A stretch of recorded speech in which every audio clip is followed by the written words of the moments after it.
Welcome everybody to Bugbears and Brews. My name is Brian and welcome to the first of what I'm guessing will be about 5 entries in my series I'm going to call So You Want a GM. This series is going to be looking at people who are thinking about wanting to get into Game Master, Dungeon Mastering role, however they're not quite sure whether it's for them or not, and so we're going to be looking at some basics such as things to know going into it, prepping for your first session, running your first session, what's a GM kit, how do you build one, and then post-session wrap-up. There might be another topic or two I might add in there. I might combine the topics into a video if I find the videos are a little bit shorter than I'd like. But all in all, this should be a pretty fun series to do. Planning on putting these out weekly, maybe bi-weekly. I'm really going to try for weekly. That way we get some constant content going besides just my video recaps. So to start out, if you have never even heard of Dungeon Master or Game Mastering, what it is, it's for tabletop RPGs where one person has to run the game, and they know they run the non-player characters, so the monsters, the townsfolk, your spaceport manager, something like that. Everybody but the players, the player characters, they run all those other characters behind the scenes. And so one of the things that is a myth that I want to just debunk right away is you don't have to be a player first to then graduate up to being a game master. Get that out of your head. If somebody's telling you it's best to go that way, it's a lie. Is it better if you have experience with the game system? Sure. Just like in everything in life, the more experience you have and familiarity you have with the topic, the better off you're going to be. But don't feel like just because you've never actually played a game system that you can't GM it. The second thing is you don't have to know every single rule in order to be a game master.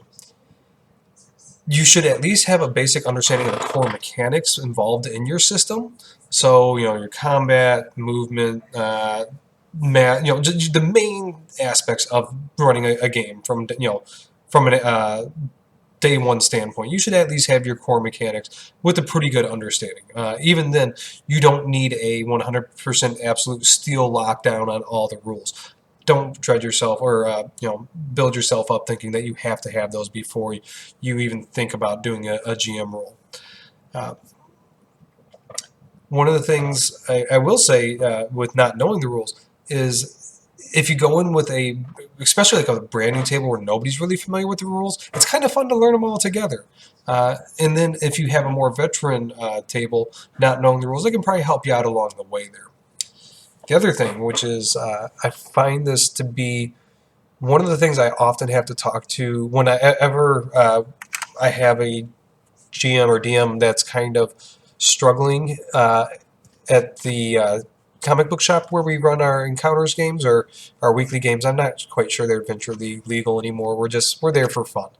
One of the things I really have to remind them is it's not just your story. A lot of people think that, hey, I'm the GM, this is my story, the players are the cast in my story, they're fulfilling roles, so I'm going to guide it. Nada. That's complete incorrect way of thinking. It's not just your story, it's everybody at the table's story, and everybody should have a hand in shaping that story and kind of deciding which way they want the story to go. It's a little bit trickier to do with out-of-the-box campaigns. However, if you're going like a real sandboxy or a homebrew world, it's really easy to get lost in the fact that, hey, this is my world, it's going to be my story. No, it should be everybody's story, not just your own. So debunking a couple of those myths there, now I'm going to get into some things that people don't realize is, first off, it's pricey to get into GMing. You have dice. Some systems have specific dice you have to use. Normally, I would suggest if you're going to GM, at least have 2 sets of dice. Dice aren't that bad, but I mean, if you even get like just the big bag of the 1 pound of dice, I think is normally $20 on eBay. If you can do that, that's not bad. A bad start. The books, depending on the systems, they can range from like $25 to $50. Depending on if you go to your friendly local game store or if you order them off Amazon.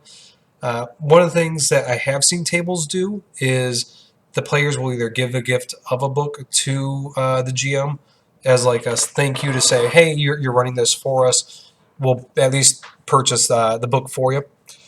Or I've seen it where tables go all in on a campaign guide together. And so that gets a little bit tricky when the table splits and you're talking about ownership of the book. But the cost of the books is something that you have to take into consideration there. The other thing is miniatures, avatars, tokens, whatever you're going to use to represent. If you're doing some sort of battle map scenario, uh, that comes into play as well. The miniatures can, if you go like with the unpainted ones, you can get them for about $2 a pop, depending on what you're looking for. Um, you can order them off of Miniature Market or Augie's Games, or there's a couple other sites. Toad and Frog, Frog and Toad, Troll and Toad, I think, is the one I order from. Something along those lines. I can't remember the exacts. Or coolminiature.com, I think, as well. A couple plugs for your sites. Hey, go check them out. The other thing is, if you are doing a physical game, you have to have like a container for this stuff, or a case, or a bag, or you repurpose an existing bag, container, whatever.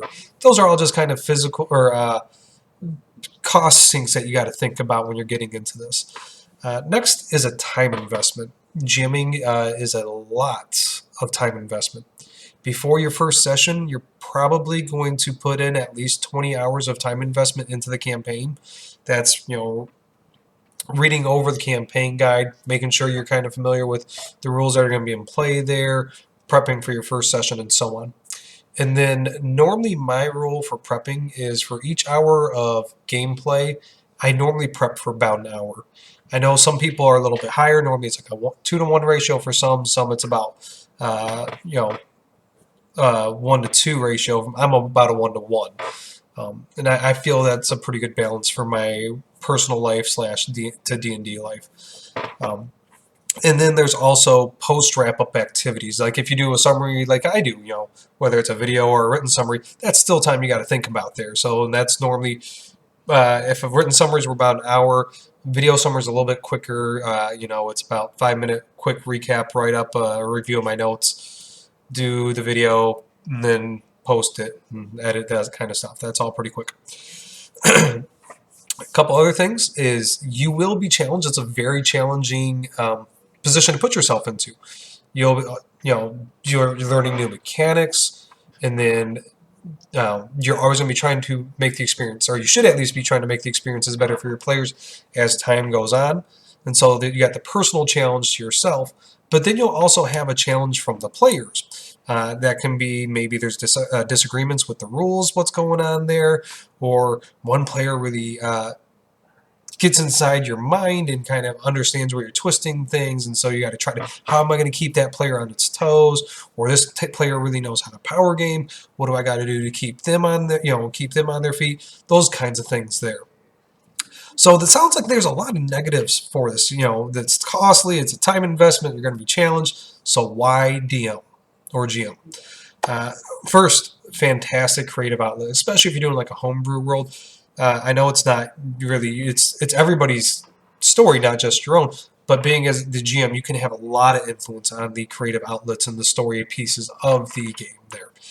Second, it's a lot of fun. One of the things that if you are at a bigger table is player turns aren't as often. It's a sad thing, and then players can kind of zone out, but the GM's always got to keep their mind in the game and focus on what's going on there and keep track of everything. So it's a lot of fun. It's a little tasky there, but all in all, I really enjoy those aspects of it. And then the other thing, it's like playing multiple characters at once. Granted, they're NPCs, and your NPCs should never steal the spotlight of a character, never ever. However, you get a lot of small bit players. So it's kind of like playing Joe Everyman in a play. And then one of the other reasons, and probably one of the more common reasons that I see on why somebody will think about GMing, is you have a group that wants to play, or you're looking to play but you can't find a group, and so nobody wants a DM or GM. So somebody's got to do it. You decided you're going to be the one there. So hopefully this video has at least helped kind of inform you on little bits and pieces of what goes into GMing and what you could expect going into it, and maybe thinking a little bit clearly there, debunking some of those myths that we talked about, some of the downsides of it, and then the positives of GMing. Like I said, I absolutely love it. It's a fantastic creative outlet. Prep kind of some weeks it's just like, oh, do I really got to prep? But yeah, once you get into it, it's not bad. It goes pretty quick. Um, and I'm really looking forward to doing the rest of this video series here. So let me know if you think this was helpful to you, and then if anybody has any other myths they want to debunk out there for would be or soon to be DMs or GMs, or let's see here, the tips. Did you find it helpful? Yeah, just the basic things there. So I will hopefully see you guys next week, guys. Bye.